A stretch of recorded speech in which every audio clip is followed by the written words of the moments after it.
Welcome to the Hope for the Animals podcast, a project of compassionate living. I'm your host, Hope Bohannick, and today we have Joanne Kong joining us again on the podcast. Joanne was on the pod back in 2024, but she has a new book out, Vegan Made Easy, and she's also coming out to present at our Eugene Vegan Fest on May 3rd, 2026. So I thought I'd have her on again. I enjoyed our conversation the first time, which was about something very different, her music and the arts and the connection to veganism. This time, we're going to talk all about her new book.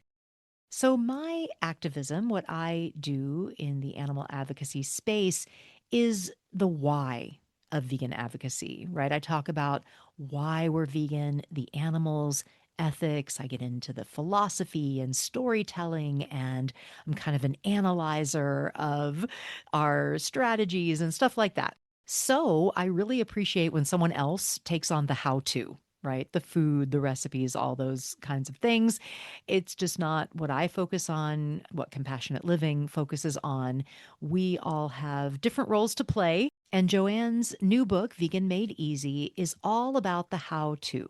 And I appreciate that so much because it is really a very important part of the process, important for people to have those resources. And it's a very practical book, a comprehensive guide to living vegan. But she gets into the why as well, and we do talk about that. Of course, that's what I what I drew from the book was those why moments. So we talk about that as well. And we had a great chat. We covered a lot of territory, and the book does too. So we're going to jump right in. I hope you enjoy it.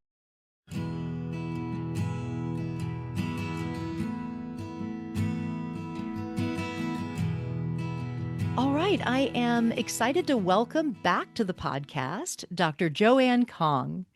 She has spoken throughout the United States, including talks at numerous veg fests, conferences, high schools, universities.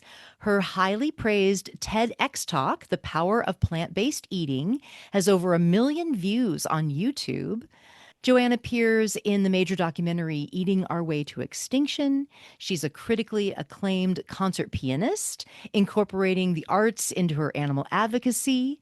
And she's edited a volume called Vegan Voices Essays by Inspiring Changemakers. That was released in 2021 by Lantern Publishing and Media. And Joanne is one of the contributing authors in my edited volume, The Humane Hoax. And now her new book that she's here today to talk to us about is called Vegan Made Easy, a practical guide to plant-based living. And that is out now. Welcome to the podcast, Joanne. Hi, Hope. It's so great to be back with you. It's great to have you back. I'm so glad you're able to join us again. You've been very busy writing another book so soon after your first one, Vegan Voices. Was Vegan Voices your first book?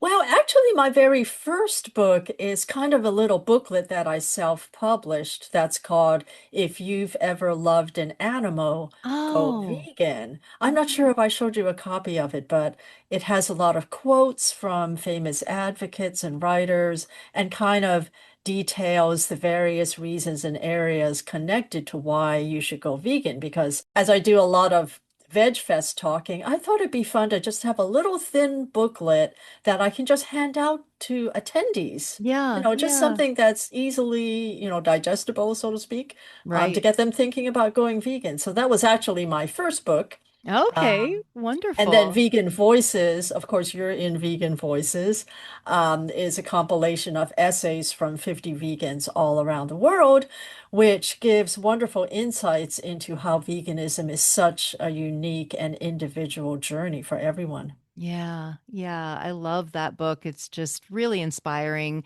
all the different aspects of veganism from different voices.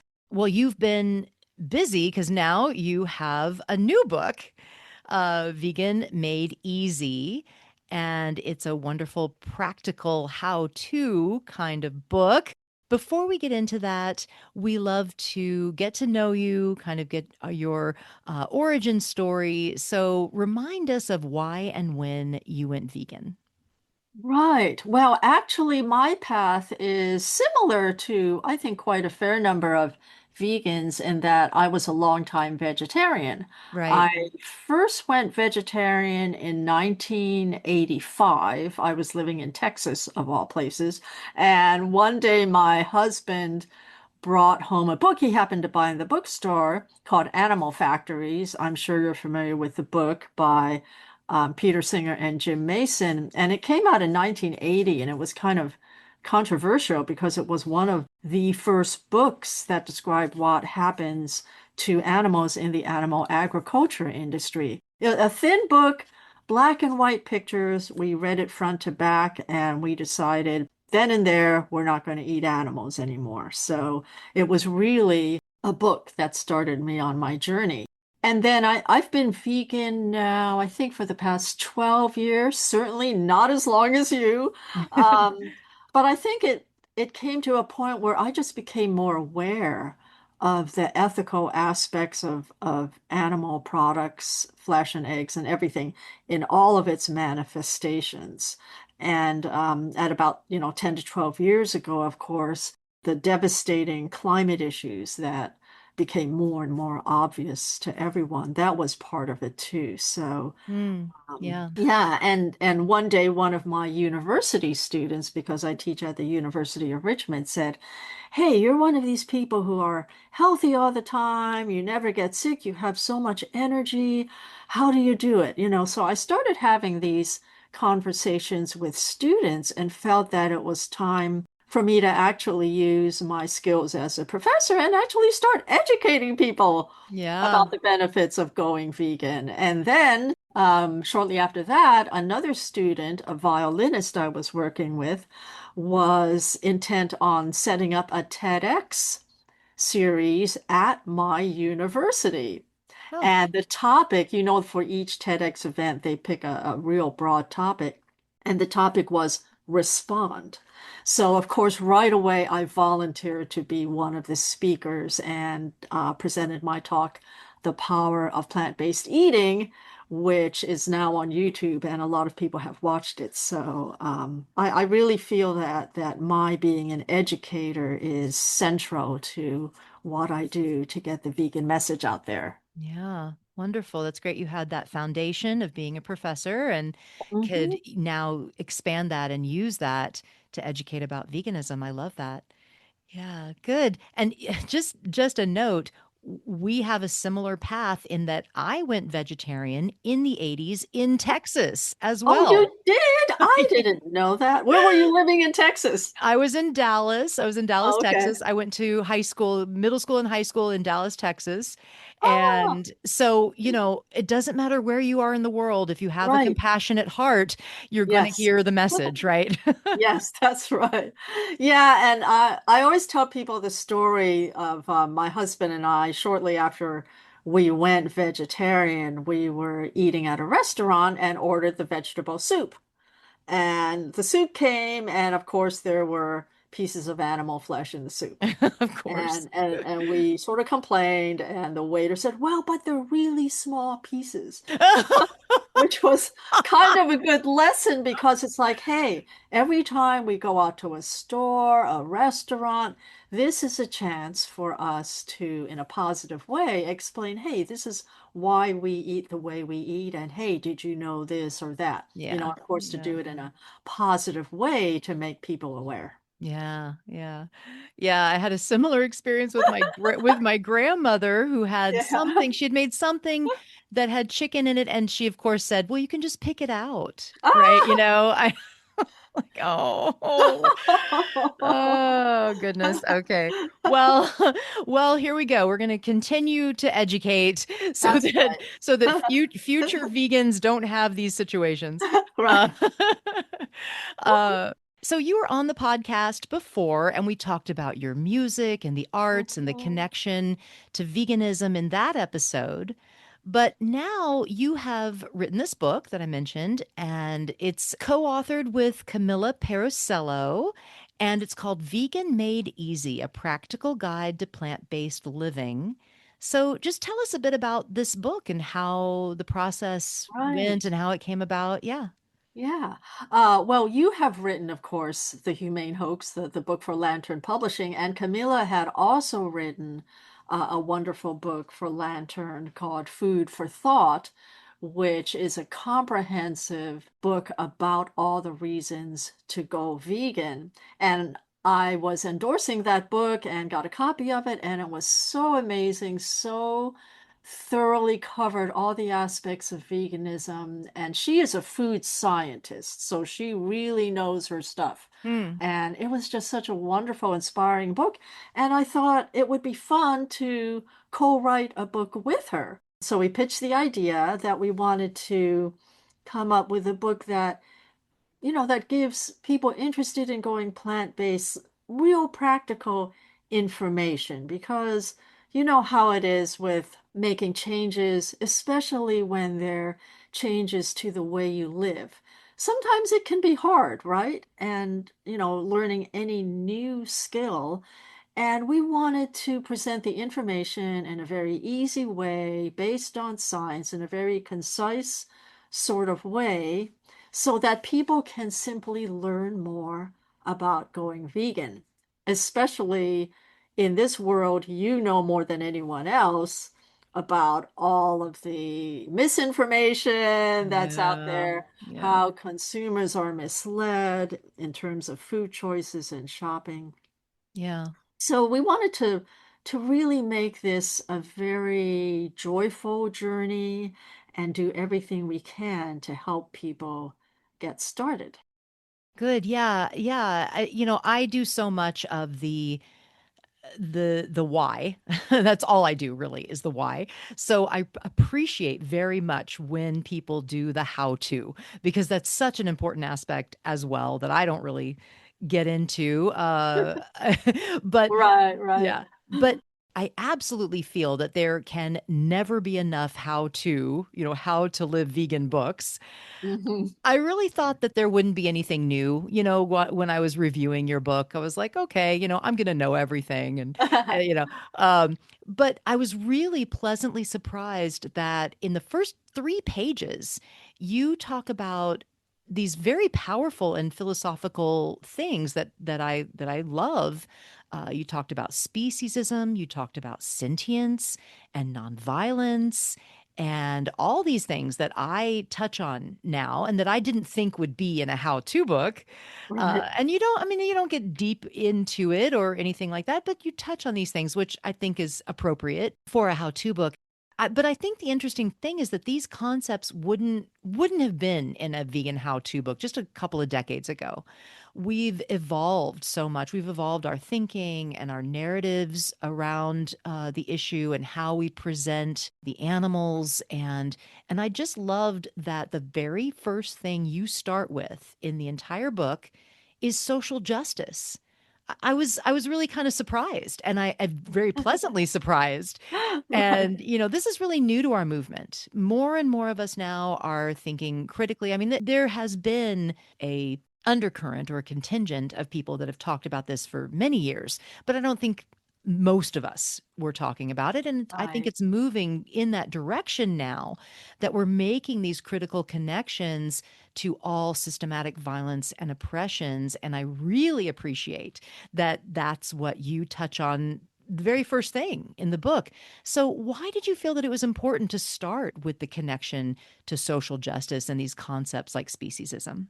Right. That's a really good question. Well, Camila and I both are vegan for ethical reasons. So for us, and that's why I think we were a good pairing for writing this book, it's central to us about compassion. And if you look at the times we're living in, all the divisiveness, all the cruelty we're seeing out there, I think that, and it really goes beyond veganism in many ways. I really feel that we're at this turning point in humanity where we need to really embrace what is the strongest quality within us. And it's our innate compassion, it's our innate ability to be kind to others. That's really our greatest gift. When we all think about the times in our lives that had the greatest meaning or the greatest joy, oftentimes it's about a heartfelt connection to others, right? That connection one from one living being to another. So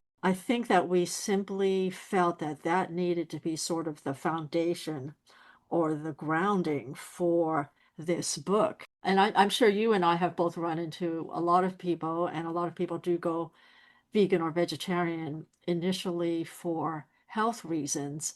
But once you've done that, I think that, first of all, it kind of removes a lot of perhaps the feeling of guilt or association with cruelty. And then you become so much more open to, well, this is more than just a diet. This Mm. is about our philosophy of living. It's about every day what kind of person we are.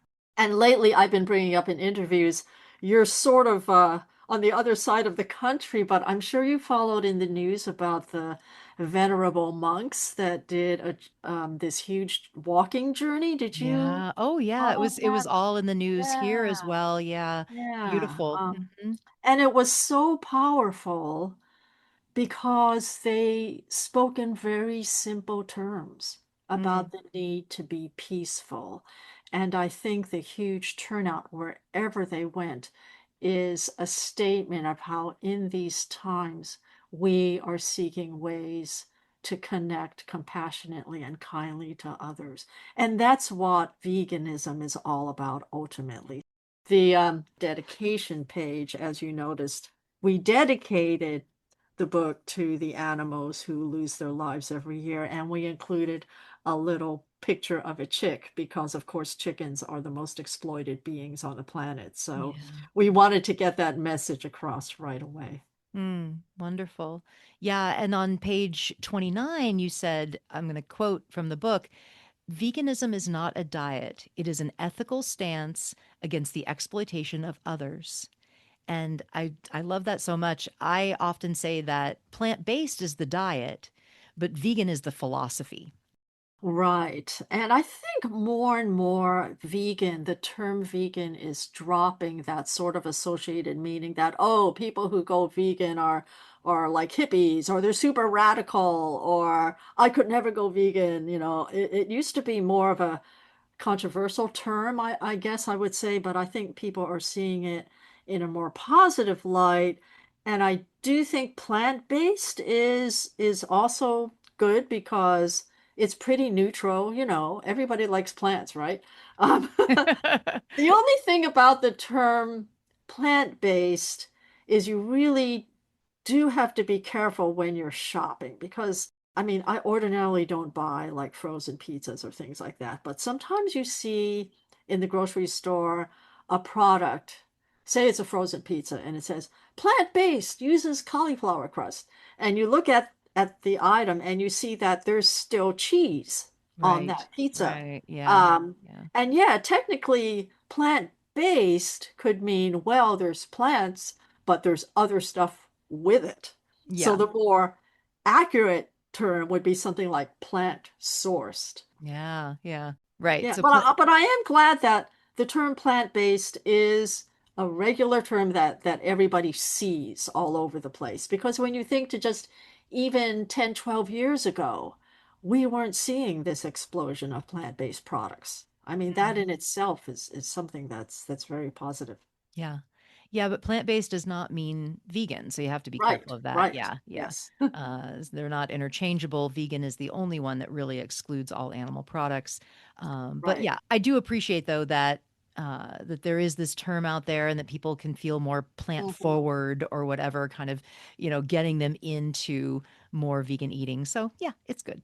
Okay, so getting into the book, let's talk a little more deeply about the book. So on page 52, you get into the social challenges, like things that vegans may face, scenarios that vegans sometimes encounter that are uncomfortable, or so what is your kind of general advice about sticky situations for vegans? Yeah, that's a really great question. And I think the main guideline I would tell advocates is you have to take each situation, each individual as it comes. You really have to kind of read the person, gauge where they're coming from, whether they're really open to the idea or whether they're not, and simply engage with that person as if you're just having a normal conversation. You're not there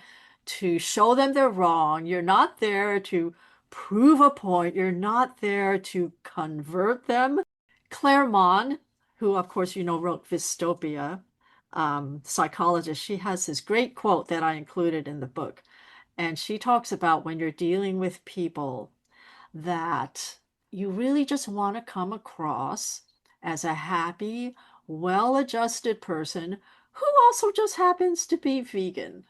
And I think that's so important for us to realize that even though, of course, we want the world to go vegan overnight and we're so passionate about what we believe in, we need to engage with others in as positive a way as possible.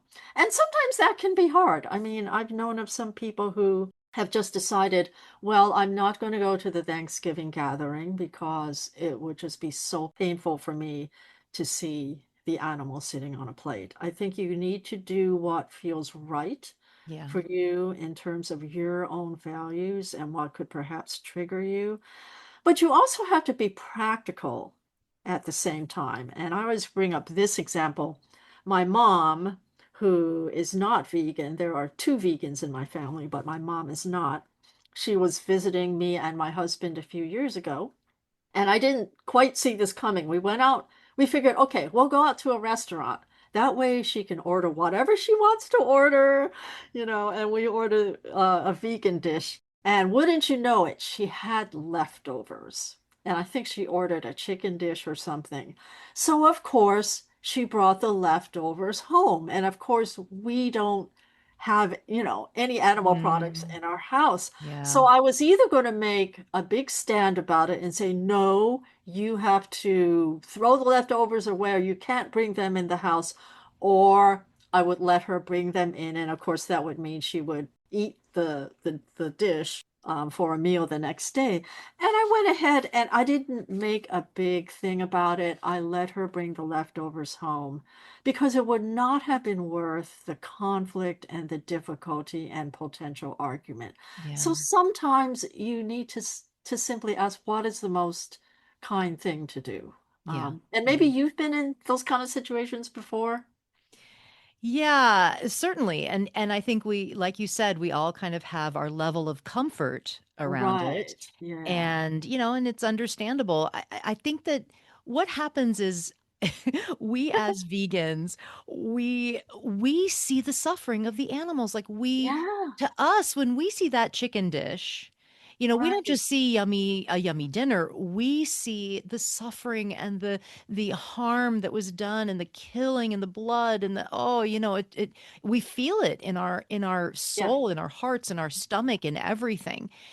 And but others don't, and we don't get that. It's so hard for us to understand that people just aren't there yet. So we have to, I don't know, I think we have to like realize that our discomfort that can turn into anger and frustration Mhm. and all of that is not being read as compassion for animals. It's being read as that we're just being difficult and obstinate or whatever. So I think we have to realize how those things are being read, who it is. I mean, that's another big factor. Yeah. Is it if Yeah. it's your mom, if it's your family members. I mean, I often tell vegans, your family, it's going to be the hardest to convince your family. And people Right. don't realize that. They think, oh, well, these are compassionate people that I, have loved my whole life and I know them. And no, it's unfortunately, you're going to be most people are going to be very disappointed. I mean, I'm, Yeah. whatever, 35, 37 years vegan, and no one in my family has made any Uh, changes, So, and that's yet another factor, I think, in it is that we don't have to convince every single person we exactly. encounter. exactly. Don't put that on yourself. Don't feel that you Yeah, have to be the right, deciding, right. change for every single person you encounter. It's Yeah. just not going to happen. And Uh, sometimes the people that give you the most pushback or actually become aggressive or angry when you're talking to them, I like to think that perhaps they're reacting that way to you because deep down inside, they're aware of something, you know? So I think maybe that difficult situation was actually good because it serves as a catalyst for them to reflect on themselves. yeah, And you never yeah, know. You may run into them a half year later and say, "Hey, I'm trying to go vegan." Um, and yeah, another thing I think one of the most powerful ways of advocacy is simply how we present ourselves, right. as healthy, energetic, positive individuals who are kind to others. Yeah. I Mm, think being yeah. a model of wonderful vegan people is one of the strongest things we can do as advocates. Yeah. But also I wanted to just finish and say, you don't have to change everyone. But we do want to be advocates. And so finding those people that want to hear about it, finding Right. ways to reach out that want to hear about it, go to the vegan fest and talk to people, or go to, places that you are in community with people that are interested in hearing about it. So, and speaking of vegan fests, you're going to be speaking at our upcoming Eugene Vegan Fest Right. I'm so in May. excited. Yeah, I'm Yeah. so glad to have you there. I know you have some connections to Eugene. You come fairly Right. often to perform, Yeah. right? Yeah. I did my graduate degrees in music at U of O at the University of That's Oregon. right. That's Was a right. long time ago. This was like the late 70s to early 80s. Okay. And absolutely loved Eugene, and it's really the place for vegans to live. Yeah, It's such a wonderful place, and I'm so glad that you moved there. I know. How We long are has it too. been for you now? If We've been here just 3 years, yeah, but we yeah, love it so much. And we had yeah, connections to the area too. We used to come up for vacations and yeah, trips all the time. And yeah, and it's amazing that there had never been a large scale vegan event here. I was surprised, shocked, really, that yeah, there hadn't yeah. been. And so since I had the organizational skills from Sonoma County, the Sonoma County Veg Right. Fest, I decided to start the Eugene Vegan Yeah, Fest, and it has been just really a huge hit. The community's so excited about it. yeah. So I'm so glad you're coming to speak this year. Yeah, Yeah, yeah. wonderful. That And is you, so wonderful. I have to tell your podcast listeners of just how amazing you are, how dedicated you are, and how you're oh, really helping everybody to become more aware of the possibilities yeah. for opening up your life to exciting new things and exploring a new aspect of food and compassion. And you're at the forefront of making that happen. Oh, thank you. Well, you are too. And yeah, and I love that you'll have this wonderful book to Mhm. promote there. Right, right. It's a perfect book for a vegan fest because you get new people, Mhm. pre-vegans, people that are interested. So really, really excited that you'll be there. So getting back into the book though. So there was this other section, it's around page 74-ish that is really, I think, important, and another area that's something new in the discourse, and something new that we don't normally talk about, and that's around processed foods, Right. quote unquote Yes. processed foods. And with these new dietary guidelines that are warning against processed foods, you make a really good point that some processed foods are actually very healthy foods. And, we need to look at the whole qualities and all the aspects of a food, not just if it's processed or not processed. I really believe that this anti-processed foods attack that's coming from the Trump administration and this new administration is really ultimately coming from the animal agriculture industry. And it's an attack on plant based meats and dairy alternatives, right? Mm-hmm. Saying that those Yeah. things are really highly processed. So I thought this was really interesting that you had this in the book, even before. I mean, you probably wrote this before the guidelines came out. Oh, yes. Oh, you're talking about Yeah. the inverted pyramid, Yes. oh gosh. uh, and all this rhetoric, I mean, from the Maha movement, the, Make America Healthy Again movement, this rhetoric around don't eat processed foods.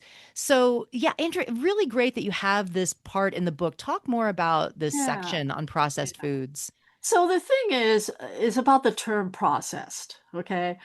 There's somehow this myth out there that all processed food is bad. Well, ultimately, you need to look at the purpose of how it's processed and what the processing means, because it can mean one of many different things. For instance, you could say that animal flesh is minimally processed, right? I mean, when someone goes to the butcher and they buy whatever they buy, well, it was processed in the factory and it's minimally processed, but it's unhealthy. We know that it's unhealthy. Certain kinds of processing are necessary for nutrient bioavailability. For instance, soybeans are fermented to become tempeh. Beans have to be dried for long-term storage. That's a type of processing.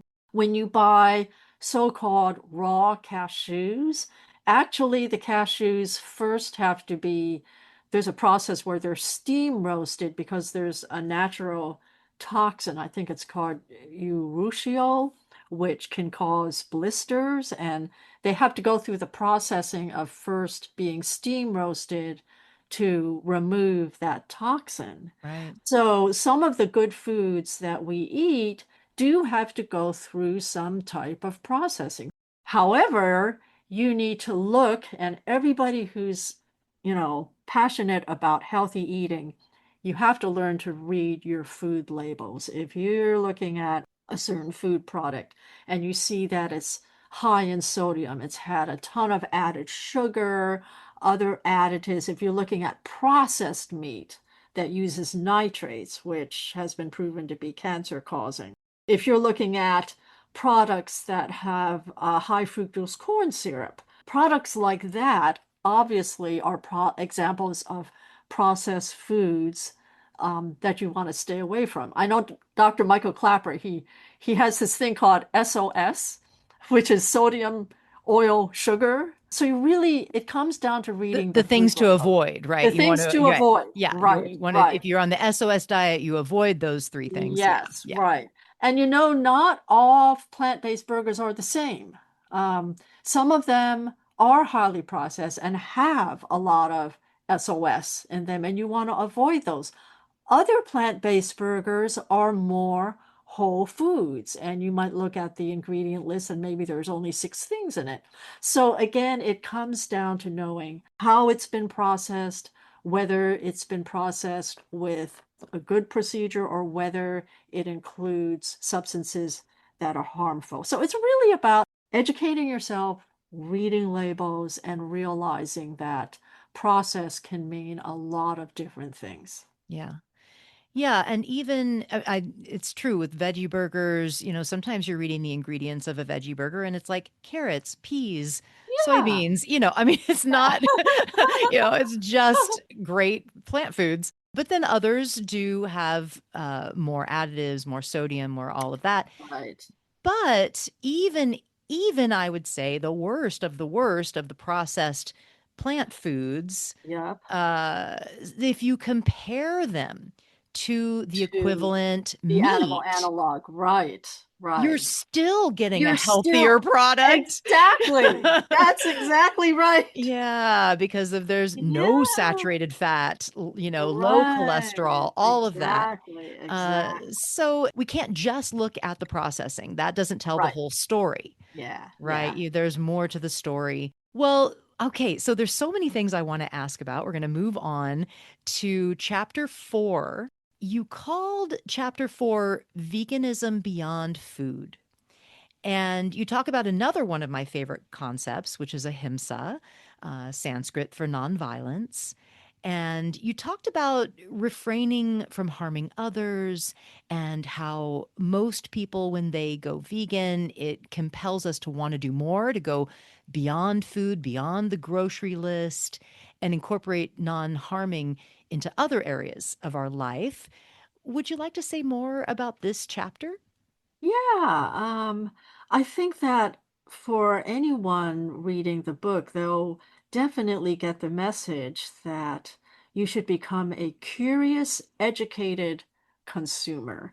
And as you noted, once people realize the amazing health benefits of going vegan, we oftentimes will start thinking, hey, what other aspects of my life can I also improve? And so we cover in the book, different areas such as cosmetics, cleaners, it could be furnishings, clothing, of course, cars, entertainment, medicines, all these other areas of our living. And so it's worth it to become as educated as you can about what goes into some of these other areas of our lives. And I'll say it can be difficult because um, I'm thinking of like shampoos, for instance. I think that some of the labeling is very vague. Certain product ingredients could be plant sourced or it could be animal sourced. A term even like gelatin. I mean, usually that's an animal-based product, but there are a lot of plant-based vegan gelatins that are out there. So Mm, sometimes you don't necessarily know. And even a lot of medicines, pills, for instance, oftentimes use gelatin in the casing or other things. And the labeling is not to the point yet in a lot of products where we would know 100% for sure whether this is something that's vegan or not. So it really kind of goes to the main message that we should not let perfection be the enemy of the good. yeah. Animal products are out there. They're everywhere. They're in asphalt, they're in cars, they're in building materials. Yeah. Um, you just can't know every instance of where animal products are used. I was kind of shocked when I learned a few years ago that, when you go to the grocery store in the produce section and take off one of those plastic bags if you're still using plastic, and it's kind of to help it open up easily, sometimes they use animal fat. Oh, So, really? I yeah, did not know that. I know, I was Ew. shocked. It's like, so you just never know. So it's Yeah. about, doing what we can to the greatest extent we knowledgeably can Yeah. to not exploit animals. Yeah.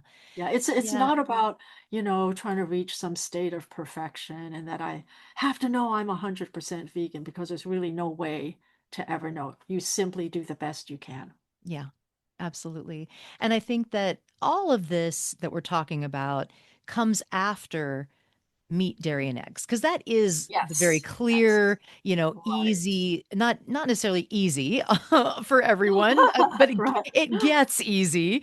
But that's the clear line that you certainly can do is avoiding not eating, not buying meat, dairy, and eggs. And Right. then after that, that's when you start kind of opening up to these other things like, oh, is there animal products in my shampoo and other things like that. There are ways though to make it easier with labeling, like you can look for a little vegan label on Right. on Yeah. body care products. There's the little a V or the rabbit is just about not animal testing. Right. And you have to kind of be careful there because even if a product was not tested on animals, It that could could technically have mean, right, it could it still could have still animal have ingredients. lanolin or something in it. Yeah. Yeah. Yeah. And you could have a product that doesn't have animal ingredients, but maybe it was tested on animals. I mean, Right. you just have to Right. really do your research. Yeah. But don't, I would say too, though, don't go crazy and feel, Yeah, yeah, like overwhelmed by it that you don't do anything. So, just take it in stages. I mean, I remember kind of going like I would start with one product and be like, okay, yeah, I'm going to figure this out. And what is lanolin? Let me figure that out. And, yeah, so I think that it's empowering though, right? Because yeah, we often feel that there's nothing I can do. Oh, it's so overwhelming and there's so much suffering. There's nothing I can do. Well, actually there is. You can, yes, support those yeah. products and Support those the businesses. companies that are doing it right, right? Yeah. Right, Yeah. exactly. Yeah. So let me ask you this. I think this kind of weaves its way into a little bit of spiritual in a way, because it feels like, when we're looking at all aspects of our life to not cause harm, and that's what ahimsa is the Right. concept in the Dharma traditions to cause no harm. And this is, a beautiful way to live where you're living dharmically, you're living, what your purpose in life is. And I love that aspect of it. I love continuing to do the best I can. And for me, it's even gone into now ecological places of trying to Mhm. get plastic out of my house and, Right, that right. kind of thing. And I see that as vegan, as an extension of living ahimsa. Yeah. Right, it's about more of a connection to the natural world, Yeah. and away from things that are manufactured. It's like we live in this world where you need to buy the new improved version of this, or there's this new product. Someone told me once that advertising is trying to get you to buy something you don't need. And I thought that was Oh a great gosh. quote. Yeah. Yeah, but I think it really does, for me anyway, ultimately come down to that emotional, spiritual aspect of what I'm choosing or not choosing to put in my body, Mm. because Mhm. I'm a Or in soul. my house or Or in my yeah, house. yeah. Yeah, it's like my own world. I have a lot of power. Everybody has the power to create their own world. With all the craziness going on at levels of the government and beyond, we as individuals need to realize the immense power and good that we can do for ourselves and others. I mean, we're Yeah. all energy, we're all putting it out there. It's getting out there. Yeah. And everything we can do is a step in the right direction. Yeah.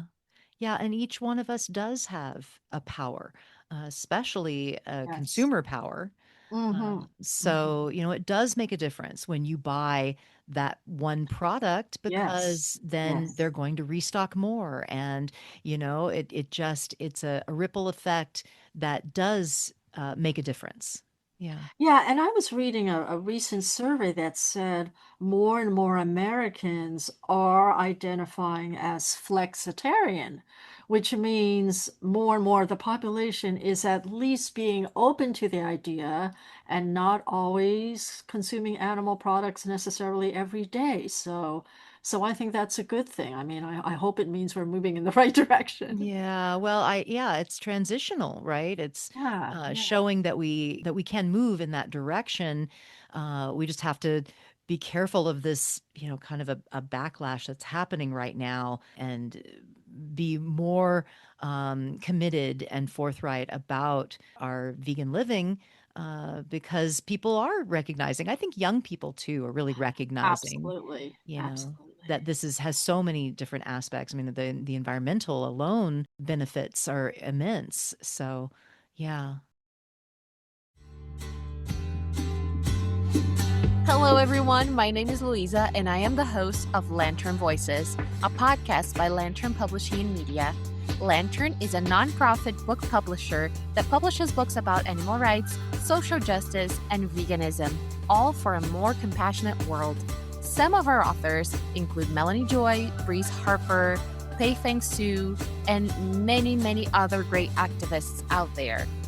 Every month on Lantern Voices, we interview one of our authors and we talk about their books, their lives, and their activism, including some tips on how to live a more compassionate life. Sounds interesting? Then head over to Lantern Voices in any of your favorite podcast platforms. I'll see you there. Goodbye.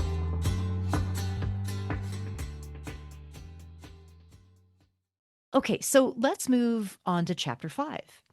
So, in chapter five, you answer several frequently asked questions, like those common questions from non vegans that are sometimes, okay, so sometimes they're asked sincerely and sometimes not. Or sarcastically, like, where Right? do you get your protein? Yep, exactly. And that's what you start with, of course, is protein, the first question. And so frustrating that we still have to address this, but Yes. just like the kind of thing that's happening with the dietary guidelines, we're having a resurgence right now of high protein products on Yeah, the market, and I see it in commercials, I and know. I'm like, didn't we address this in the 90s? What happened, Oh gosh. But of course, it's important to address, so I'm glad that you started with, the protein question. But I want to talk about maybe some more interesting ones that you answer, and one of them is about personal choice. And I think I hear this more now. So the question goes Okay. something like, it's my personal choice to eat animals or to eat what I want to eat. I'm fine with you being vegan, but you need to respect my choice, right? Yeah. Something like that. And I feel like this one, we're hearing it more. I could be wrong about this, but this is my impression that we're hearing this one more. People are defaulting to this one because so many of the other things that have been said have been debunked now, or so many other things don't hold as much water when you say, oh, well, the animals don't Yeah. suffer. Well, yeah, we know the animals suffer, you know, oh, it doesn't hurt the environment. Well, I think people know now. So now they're kind of defaulting to this. Well, it's my choice. Just let me have my choice, right? So what do you say to this one? Yeah, that's a really, really good question. And it kind of ties into a situation that a lot of us vegans find ourselves in where we're at a dinner, we're at some event or conference or something with non-vegans, and they'll say something like, "You don't mind that I'm eating meat, do you?" Have you ever gotten that question, Hope? Well, yeah, in various forms, Yeah. absolutely. Yeah. Yeah. And I think, well, first of all, when they say it's my personal choice to choose what I eat, that statement shows an unawareness that the choice they're making, it's not just the kind of choice that's about where am I going to go to college? What kind of chair am I going to buy for this room? It's Yeah. the choice you're making comes up against another living being. And that's what makes it so crucial because your choice impacts the well-being and life of another being. Yeah. That's why it's different. That's why it's so crucial. But I think what we can do in those kind of situations, well, first of all, as we said before, you kind of need to gauge the situation. And I think one wonderful way is to kind of throw the question or the thought back to them. Like you might say something like, "Gee, I'm curious that you have kind of brought this up. What are your thoughts about animals?" And maybe bring up your own experience and say, "I understand you're making that choice. Just so you know, I decided to go vegan because I got a greater understanding from it could be from having a pet." And you just say that for yourself, it feels more grounded in terms of your own personal values. So I Mm, think putting it back on yourself, right. Yeah. saying, "This is why I made that decision not Yeah. to consume animals." Or if they say, "You don't mind me eating meat, do you?" One thing you could do is reply to them by saying, "That's interesting. Why did you bring that up?" You know?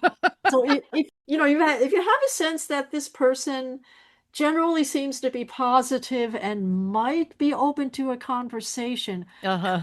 use that as a way to, in the spirit of what Claremont was saying, to have a conversation if you feel it's the right time. It might Yeah. not be. You might Yeah. have a sense that this person is really closed, and they're just saying, I choose to eat animals, or they're going to say, of course, I choose to eat meat. So yeah, it's Yeah. a tricky situation. Yeah, yeah. Yeah, but the personal choice one, I think that this kind of takes us back to the beginning Yeah, where we yeah, talked about the justice issue, right? That this right. is a justice issue for an oppressed class Yes, of beings. It is exactly. not a personal choice. We have societal rules that make it so that you don't just go around making personal choices that hurt others, right? And like you said, a personal choice is more like choosing, I often say choosing what color Which, socks you want to wear, yeah, right. yeah, that's a personal choice. But when your choices harm others, when you are oppressing someone, then it's Right, not a personal choice anymore. It's a moral transgression. It's an right. ethical issue that can be judged by society to be wrong, to protect others, to protect that class of beings, and that class of people. And I include animals as people. More and more, actually, now sanctuaries are calling their animals people. I think that it's a good way to expand that circle of compassion. So they're not necessarily humans, but they're people. They are sentient beings worthy of our protection. Yeah. So, yeah, so it's kind of taking it back to that it's a justice issue, right? Yeah. And also talking about taking it back, if you really think to, when we were infants or young children, were we actually given the choice? Were we asked, do you want to eat animals or not? There's this situation that people often cite. They'll say if you had a little toddler and there was an apple and there was a bunny, would they eat the bunny and play with the apple or play with the bunny and eat the apple? They would eat the apple, Right. right? And Yeah. they'd probably want to play with the bunny, Yeah. right?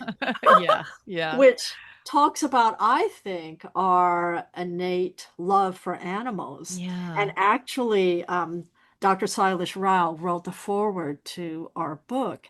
And his very first sentence, he says, in our hearts, the world is already vegan, since I haven't met a single person who said that they would deliberately hurt an innocent animal unnecessarily. Yeah. So I love that sentence because it talks about the fact that we do have this compassion. It is a part of us. It's been subverted or it's been covered up by social conditioning, by family traditions, marketing, so on and so on. But it's about rediscovering that compassion, that this is the deepest, greatest, most beautiful part of ourselves. And as advocates, we're trying to reawaken that, right? Mm. So, Yeah. Yeah. I love yeah, that. That's yeah, beautiful. Well, another question that you address in this chapter that I thought might be interesting to talk about is around plants feeling pain. right. And I think this is a really interesting one. This is, I think, often said as kind of a gotcha question, like, well, plants have been proven to feel pain, so, let's just forget the whole thing. What are we going to do, But actually, interestingly, I get this one, I've gotten this question or this pushback from spiritual people who Mm, who really do believe, like they do feel that there is life in plants and that we should protect them as well, which I kind of agree with, right? sure. I agree on some level that of course, that we need to protect the plants. But again, I think ultimately those people too are just trying to find an excuse to eat animals. Yeah. But but still, I mean, it's an interesting thing to think about and talk about and have a response to, right? So yeah, what would you be your Yeah. response to don't plants feel pain? Yeah. Well, first of all, if you're a non-vegan, you are hurting way more plants than as a vegan because all these animals that are raised, they're being fed plants. They're eating soybeans and wheat and whatever, and rainforests are being cut down. And what is it, like 40% of the arable land in the US is devoted to animal agriculture. A large Mm, portion of that is yeah. growing animal feed. So you're hurting way more plants by not being vegan. Right.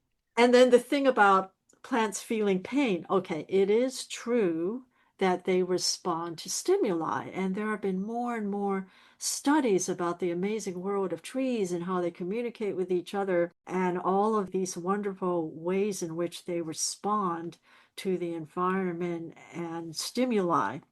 However, you need a brain and a nervous system in order to have this subjective feeling, to have the subjective awareness of, I feel pain. Yeah. So there really is not a good reason to bring that up as a reason for Yeah. not being vegan.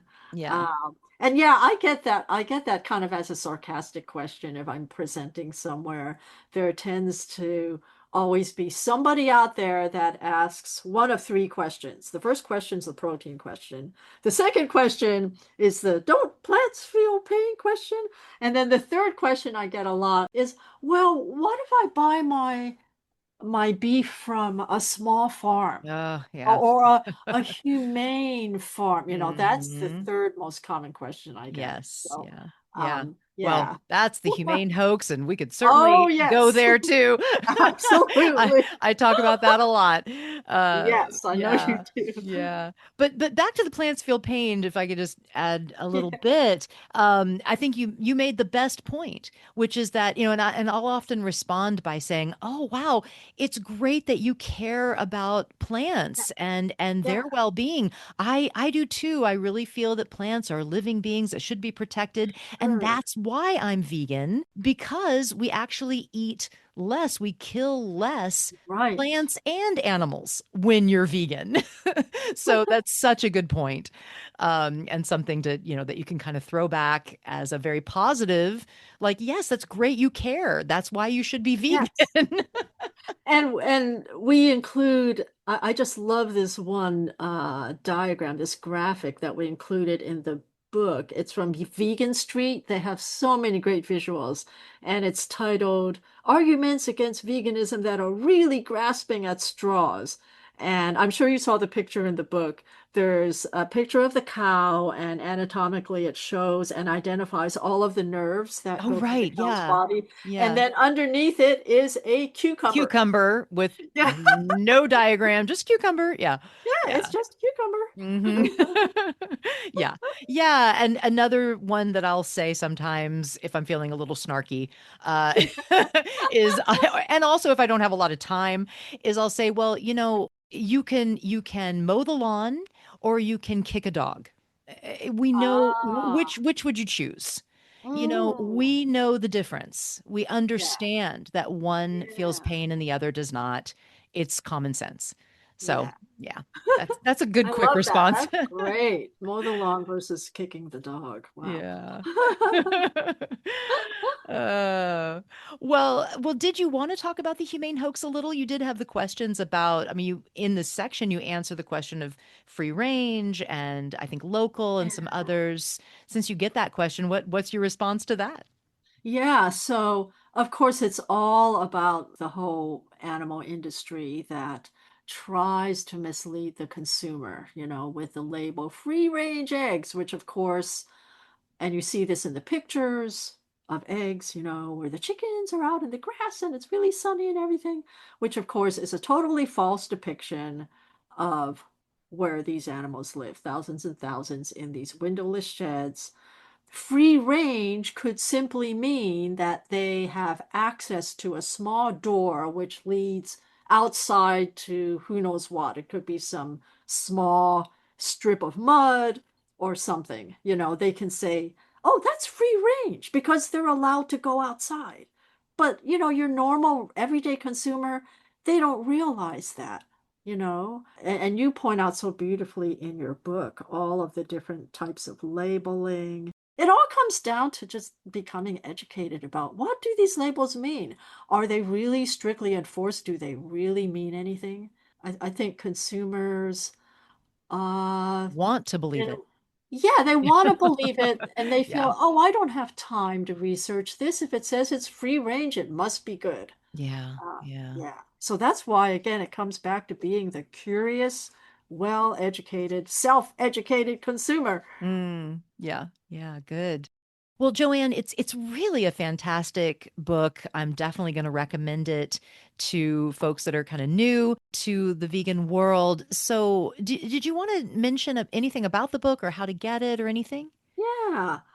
It's published by Lantern Publishing and Media, and their website is lanternpm.org.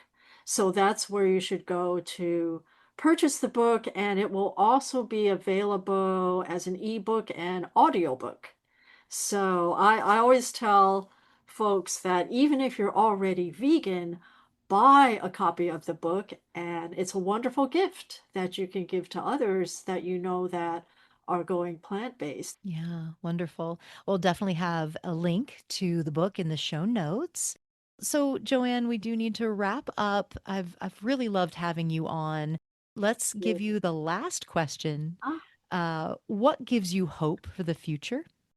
I think I mentioned earlier that it seems like more and more Americans, at least, are more open to plant-based options. There are more and more flexitarians, more vegan options that we're seeing in restaurants. In terms of plant-based foods, when you even go to a regular grocery store, you can do all your shopping there. I just think it's become more and more normalized. People know that vegan is out there.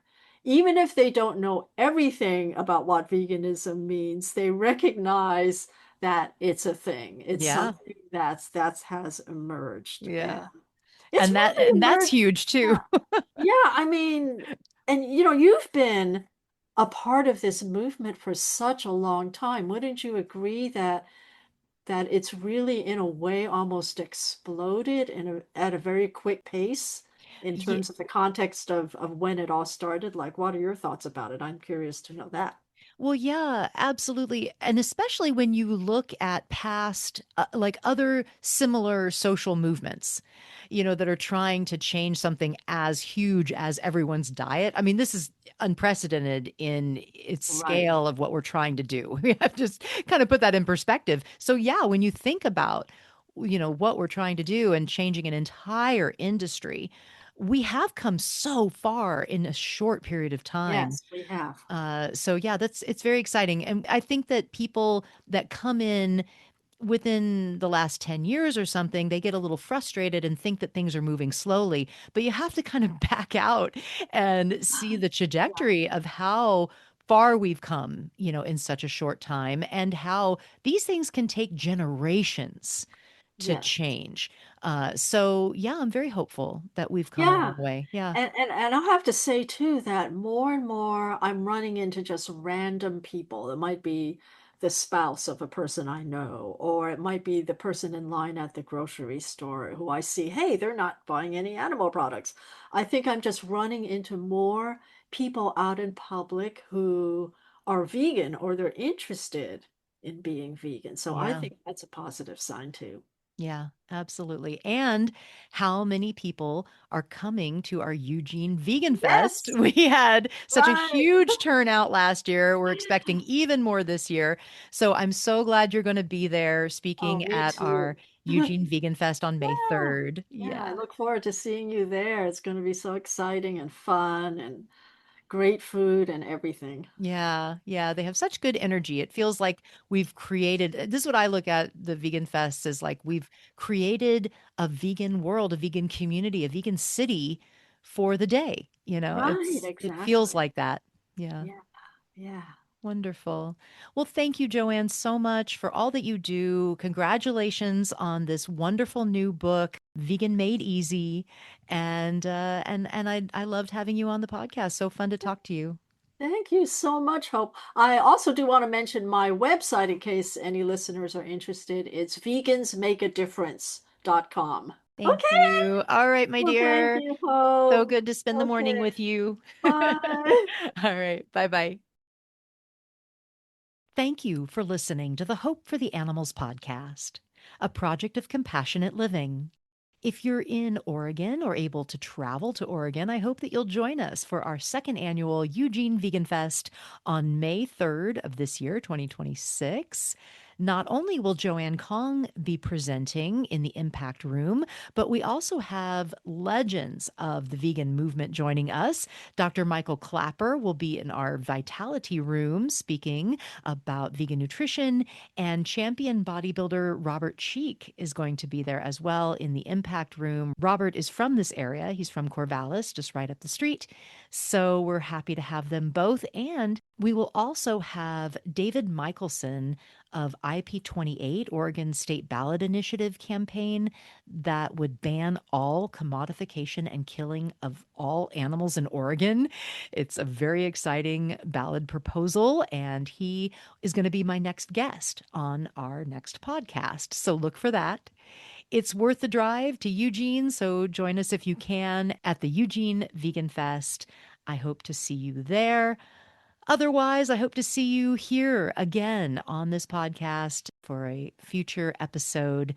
Thank you so much for listening, and live vegan.